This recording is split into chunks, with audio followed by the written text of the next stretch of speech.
بسم الله الحمد لله ثم الصلاة والسلام على نبينا محمد صلى الله عليه وسلم أما بعد waxaan ku guda jirnay buugga sayniska fasalka koowaad ee dugsiga hoose waxaan ku guda jirnay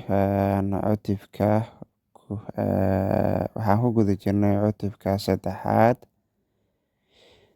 ayaan ku guda jirnay xiisadeena u dambeysa waxaan kusoo sharaxnay casharka labaad, casharka saddexaad iyo casharka afaraad ayaan kusoo sharaxnay. Haddana waxaan ka bilaabeynaa casharka shanaad ayaan ka bilaabeynaa oo ah dhirta. Waxqabadka 12aad ayuu ku bilaabayaa dhirta. Waxa aan magacaabayaa 4 ka mid ah dhirta hoos ku sawiran. 4 ka mid ahna loo sheegay laakiin shan ugu taalo 6 geedkan waxaa loo yaqaan waxaa loo yaqaanaa cambe, 2 qare, 3 qumbe, 4 waa moos. 4 ka mid ah ayaa loo sheegay, marka kuwan kale waa sheegi karnaa ayadan laakiin 4 la weydiiyey bis.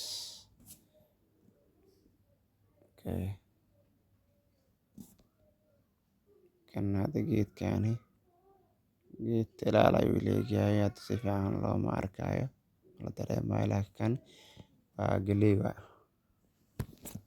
Kan geed talaal ayuu leeyahay laakiin kan galley waay.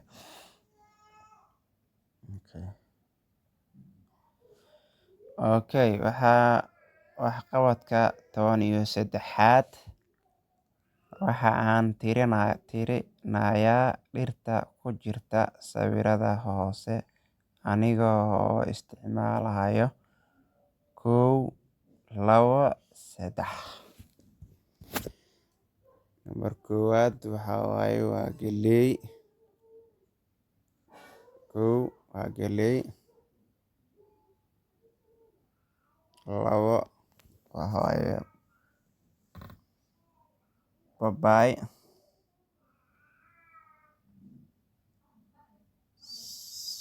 3 waxaa loo yaqaanaa moos.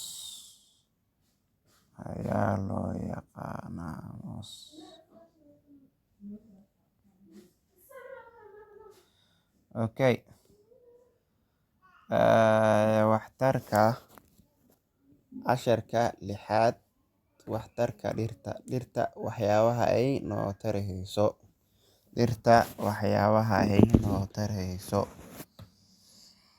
Waxqabadka 14aad waxa aan u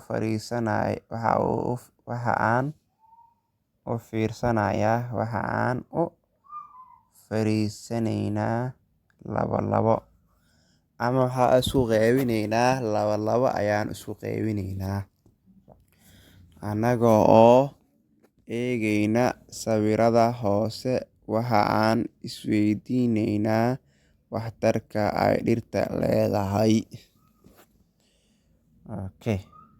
Sawirka koowaad geed ayaa noo yaala halkaan, noogu yaala dad hoos fadhiyaan. Marka waxtarkiisa maxaa ka mid ah? Marka waan harsanaa geedka ama dhirta waan harsanaa.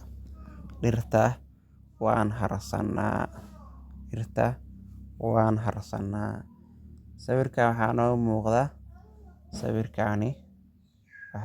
muuqda sawirka koowaad waxaa noo muuqda geed oo la hoos fadhiya.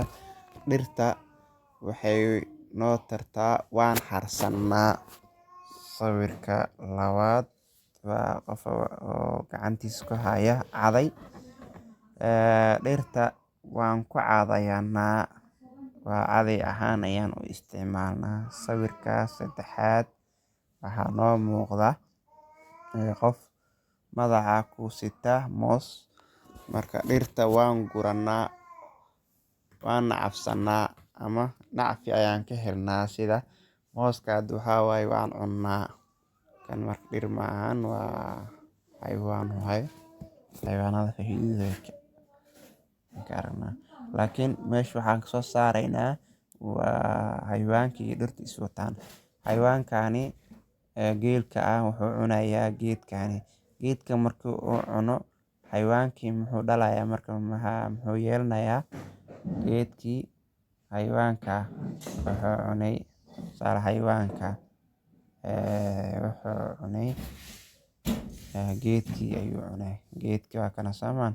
Xayawaankii geedka markuu uu cuno, dan kadibna xayawaankii maxaa laga helayaa marka caano ayaa laga helayaa. Okay, marka cutubka saddexaad halkaas ayuu nagu egyahay. Halkaa ayaa nagu egyahay. Marka inshallah wixii qaladaad aad aragtaan inshallah ila soo wadaaga haduu Ilaahay idmo inshallah. Qof bini'aadan leeyahay waa la qaldoomi karaa inshallah ila soo wadaaga.